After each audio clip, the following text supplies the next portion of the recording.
once you're defending a liar and you're trying then to sort of dredge up historical myths to support your worldview, where is this crippling self-doubt that Simon Clarke feels?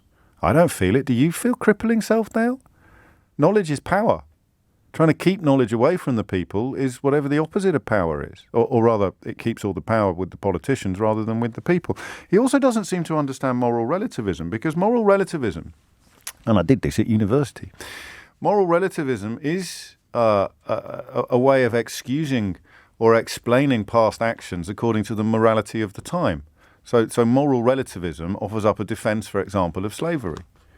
And Simon Clarke and Jonathan Portes, the King's College academic, has spotted this, because just a couple of years ago he was tweeting, "Our history is complex, as is inevitably the case for any nation state of at least 1,200 years." Where's he getting 1,200 years from?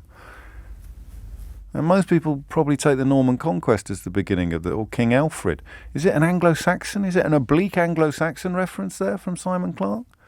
Anyway, he goes on, "Rewriting parts of that history or seeking to erase them because they are painful or trying to impose today's morality on people from a different era does not bring enlightenment." So either he doesn't know what moral relativism means, or he's both in favour of it and opposed to it.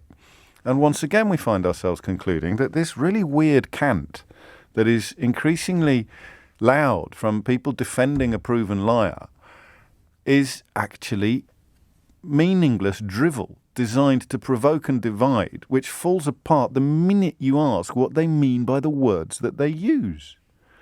Moral relativism emboldens those who would extinguish freedom.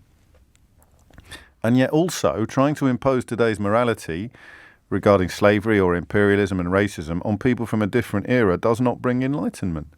It's so odd, isn't it? I genuinely do not begin to understand what you feel in the United Kingdom in 2022 is taken away from you when you learn that the bloke on that plinth in the town square, or Cecil Rhodes, or the people that made a ton of money in the sugar trade, and still, when what is taken away from you in 2022 when you learn about how much of this country was built on slavery and exploitation? It's my country too. I don't love it any less. It's so bizarre.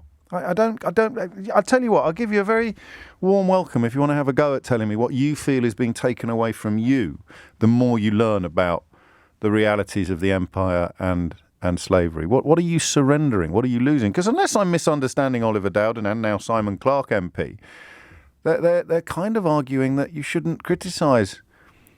I mean, where do they sit on the Holocaust? Was that moral relativism? I mean, is that something that you can excuse? Because it was a very different time then, and a lot of people felt very frightened of Jews and gypsies and homosexuals and trades unionists and socialists. I mean, I don't get it. I genuinely don't get it. No one would do that. No one would defend the Nazis on the grounds that, well, if you were around in Nazi Germany, these were perfectly acceptable attitudes. You can't judge the Nazis by the standards of today. No one would do that, would they? So why do they do it with empire and slavery? God, it's so depressing how pathetic it all is when you actually look at it.